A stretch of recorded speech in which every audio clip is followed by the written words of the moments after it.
Enrico Macias, à 86 ans, est l'un des artistes les plus emblématiques de la scène musicale française. Né en Algérie, il incarne l'union de deux cultures à travers sa musique qui a fait danser et émouvoir des générations entières. Sa carrière débute dans les années 1960, et dès ses premiers succès, il devient un symbole de la musique traditionnelle française et maghrébine, mêlant la douceur des mélodies orientales à l'énergie de la variété française. Ses chansons comme Astérisque, Les filles de mon pays, Astérisque et Astérisque, Adieu mon pays, Astérisque résonnent encore aujourd'hui dans le cœur de nombreux fans. Enrico Macias n'est pas seulement un chanteur, il est aussi un homme au parcours singulier, marqué par des épreuves personnelles et des moments de solitude. Malgré les années, sa voix continue d'émouvoir, et son histoire demeure une source d'inspiration. Aujourd'hui, avec 86 ans, il demeure une figure incontestée de la chanson française, une légende vivante. À 86 ans, Enrico Macias porte le poids d'une vie marquée par des épreuves familiales profondes. Son histoire personnelle, notamment la perte tragique de sa femme Suzy Léry en 2008, a laissé des traces indélébiles sur lui. Suzy, sa compagne de toujours, était bien plus qu'une épouse, elle était son pilier, sa muse, sa source d'inspiration. Leur amour était visible dans chaque note, chaque chanson qu'il a écrite pour elle. L'album Astérisque Suzy Astérisque de 1993 est un hommage poignant à cette femme qui, par sa douceur et son amour, a transformé sa vie. Sa disparition, des suites d'une maladie cardiaque, a dévasté Enrico, qui n'a jamais vraiment retrouvé son équilibre depuis. En dehors de cette douleur profonde, la relation avec ses enfants a également été source de défis. Jean-Claude, son fils, a suivi les traces de son père dans le monde de la musique, collaborant avec lui à plusieurs reprises en tant que musicien. Mais malgré cette complicité professionnelle, une distance émotionnelle semble parfois se creuser entre eux. Le père et le fils, bien que proches artistiquement, ont traversé des moments de turbulence, des non-dits et des malentendus qui n'ont fait qu'ajouter à la lourdeur du fardeau d'Enrico. Sa fille, Josia, a également joué un rôle important dans sa vie, mais tout n'a pas toujours été facile. Les liens familiaux, bien qu'ils aient traversé les années, ont été fragilisés par la distance physique et émotionnelle qui peut se développer avec le temps. Enrico, bien que toujours entouré, a vu ses relations familiales évoluer, se transformer, parfois s'éloigner. Le vide laissé par la perte de sa femme et les défis familiaux l'ont souvent plongé dans la solitude, même au milieu de ses succès et de sa carrière. L'histoire d'Enrico Macias est celle d'un homme qui a vu sa vie et son bonheur marqués par la disparition de ceux qu'il aimait le plus. En dépit des années passées, le souvenir de Suzy et les liens familiaux fragiles continuent de peser sur ses épaules. Les rumeurs qui entourent sa vie familiale ne sont qu'une facette de la vérité profonde, celle d'un homme qui a perdu l'amour de sa vie et cherche encore à se reconstruire, à comprendre et à aimer à nouveau, malgré tout. À 86 ans, Enrico Macias porte sur ses épaules non seulement les poids de la nostalgie et de la perte, mais aussi les épreuves liées à son propre corps. Les années ont fait leur œuvre, et son état de santé est devenu une source constante de préoccupation. Bien qu'il ait toujours été un homme énergique, la vieillesse apporte son lot de limitations, et la musique, qui fut autrefois sa passion et son refuge, ne parvient plus à le soulager comme avant. Ses déplacements sont plus difficiles, son énergie plus limitée, et chaque jour qui passe semble rappeler à Enrico la fragilité de la vie. La douleur physique s'ajoute à la tristesse intérieure, créant une lutte silencieuse qu'il doit affronter seul. Les rumeurs entourant son état de santé ne sont pas seulement des spéculations, elles sont le reflet d'une réalité difficile à accepter. Les souvenirs de ces années de gloire, de ses tournées à travers le monde, contrastent douloureusement avec la solitude et les limites imposées par l'âge. À 86 ans, Enrico Macias porte sur ses épaules les souvenirs d'une carrière exceptionnelle qui, pourtant, semble de plus en plus lointaine et marquée par la nostalgie. Depuis ses débuts modestes à Argenteuil, sa passion pour la musique a été son guide et son moteur. Mais avec le temps, le poids des années et de la vie semble avoir laissé des traces indélébiles sur sa carrière. Jadis un symbole de la musique mondiale, Enrico a été accueilli avec chaleur et enthousiasme partout où il est allé, des rives du Moyen-Orient à l'Amérique en passant par l'Europe, captivant le public par sa voix unique et son engagement pour la paix. Son succès était tel qu'il a pu se produire sur les plus grandes scènes, de Paris à New York, de Moscou à Tokyo, et en Israël, sa musique faisant le pont entre les cultures. Cependant, malgré cet accomplissement, une question plane désormais sur sa carrière. L'artiste, aujourd'hui affaibli par l'âge, trouve-t-il encore sa place dans un monde musical qui a considérablement changé depuis ses années de gloire? Enrico Macias a su conquérir des milliers de cœurs grâce à sa voix envoûtante et à ses textes qui racontaient l'histoire d'un homme en quête d'identité, d'un homme qui portait l'Algérie en lui, mais aussi de l'exilé en quête de paix.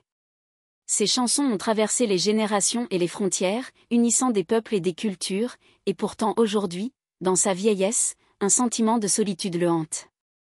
Les tournées incessantes, les milliers de kilomètres parcourus, les concerts et les applaudissements semblent être désormais relégués au passé. Chaque passage sur scène est un rappel poignant de ce qu'il a perdu, l'énergie, la fougue, la jeunesse. Alors que les nouvelles générations se tournent vers d'autres formes de musique, Enrico se demande parfois si sa voix a encore une place dans le paysage musical actuel, où les sons électroniques et les rythmes modernes ont pris le pas sur la mélodie traditionnelle. Le temps et la fatigue physique ont laissé Enrico dans un état de santé fragile. La scène, autrefois son royaume, est désormais une épreuve. Ses concerts sont plus espacés, et les foules qui autrefois le célébraient ne sont plus aussi nombreuses. Les années de gloire sont loin, et l'artiste se retrouve à réfléchir sur l'héritage qu'il laisse. L'industrie musicale, qu'il a élevée au rang d'icône, semble aujourd'hui plus indifférente à ses efforts. Enrico Macias, qui a tout donné à sa musique, se trouve désormais dans une situation où la lumière des projecteurs s'éloigne doucement. Ses albums, ses tubes, ses concerts de légende sont désormais des souvenirs précieux, mais les feux de la rampe se sont éteints. Pourtant, malgré les signes évidents d'un déclin, l'artiste ne perd pas son amour pour la musique. Même s'il se fait plus rare, il n'oublie jamais l'émotion qu'il a transmise à travers chaque chanson. Ses fans, bien qu'ils aient vieilli eux aussi, continuent de garder dans leur cœur une place pour Enrico. Mais lui, avec toute sa sagesse, doit maintenant faire face à la réalité de la vieillesse et au sentiment de n'être plus qu'un vestige du passé. La tristesse ne réside pas uniquement dans l'absence de nouvelles scènes à conquérir, mais dans le fait de voir la carrière d'un homme aussi talentueux se dissiper, sans pouvoir faire grand-chose pour l'empêcher. Enrico Macias, aujourd'hui, vit dans l'ombre de cette immense carrière qu'il a construite avec tant de passion. Le monde de la musique a évolué, les modes ont changé, mais sa musique reste intemporelle. Peut-être que le véritable chagrin d'Enrico n'est pas dans sa santé déclinante, mais dans l'absence de reconnaissance qu'il espérait à la fin de sa carrière. Pourtant, dans son cœur, il garde une étincelle d'espoir, un rêve que ses chansons continuent de vivre dans les âmes des autres, bien que lui-même se sente écarté de l'avenir de la musique qu'il a tant aimée et portée. Enrico Macias, né Gaston Gronassia, porte en lui les cicatrices d'une enfance marquée par la violence et le déracinement. Né dans une famille juive séfarade à Constantine, en Algérie, sa jeunesse a été plongée dans un monde de musique et de tradition, mais aussi dans une époque de turbulences politiques. Son père, Sylvain, violoniste dans une orchestre jouant des airs de Malouf, lui transmit l'amour de la musique dès son plus jeune âge. Cependant, cette période de bonheur simple et de découverte musicale fut brisée brutalement par les événements tragiques qui secouaient l'Algérie à l'époque. La guerre d'indépendance, avec ses divisions profondes et sa violence incessante, bouleversa profondément la vie de Gaston. L'assassinat de son beau-père, Cheikh Raymond Léry, un musicien vénéré, fut un traumatisme décisif. Ce drame marqua la fin d'une époque et la rupture avec sa terre natale. L'exil qui suivit ne fut pas seulement un déplacement géographique, mais un déchirement intérieur. En quittant l'Algérie avec sa femme Suzy en 1961, il perdit non seulement son pays, mais aussi un monde qu'il avait connu et aimé. La douleur de l'exil est toujours présente dans sa musique, et chaque note semble porter en elle un écho de cette époque révolue. Ainsi, la jeunesse d'Enrico Macias est marquée par un profond sentiment de perte, un manque irréparable qui l'accompagne toute sa vie. Son retour en France ne signifie pas un retour à la normalité, mais une adaptation à une nouvelle réalité où il devait se réinventer, non seulement en tant qu'artiste, mais aussi en tant qu'homme dépossédé de ses racines. À 86 ans, Enrico Macias porte les traces d'une vie marquée par des épreuves profondes. Loin des projecteurs qui ont illuminé sa carrière, c'est un homme fatigué, fragile, qui a traversé des moments de douleur et de solitude. La perte de sa femme Suzy, son exil forcé d'Algérie et les blessures de l'âme l'ont profondément marqué. Derrière l'image de l'artiste que nous connaissons, se cache un homme qui a tout sacrifié pour sa musique, mais aussi un homme qui a connu la souffrance, l'éloignement, et qui, malgré tout, a su garder l'espoir. Aujourd'hui, son fils brise le silence et partage avec nous une réalité plus intime et poignante.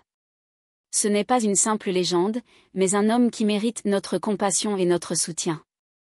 Enrico Macias a donné tant de lui-même pour apporter de la joie à travers sa musique, il est temps de lui rendre cet amour et cette solidarité qu'il mérite amplement. Pensons à lui avec tendresse et respect, car derrière l'artiste se cache une vie, une histoire humaine qui mérite toute notre attention. Situation tendue. Mais peut-être en dernier lieu dire que le conflit, pour moi, la plupart du temps, ça peut être salutaire. C'est-à-dire que le conflit est parfois positif. C'est-à-dire quand on est dans une relation d'échange, certes frictionnelle, mais de bon commerce, permettez-moi d'utiliser ce terme, je pense qu'on peut avoir des convergences de vues qui peuvent être innovantes, qui peuvent être positives. Et le conflit en soi n'est pas nécessairement une chose malheureuse. Par contre, il y a des formes de conflit qui portent de la négativité qu'il faut absolument arriver à maîtriser parce que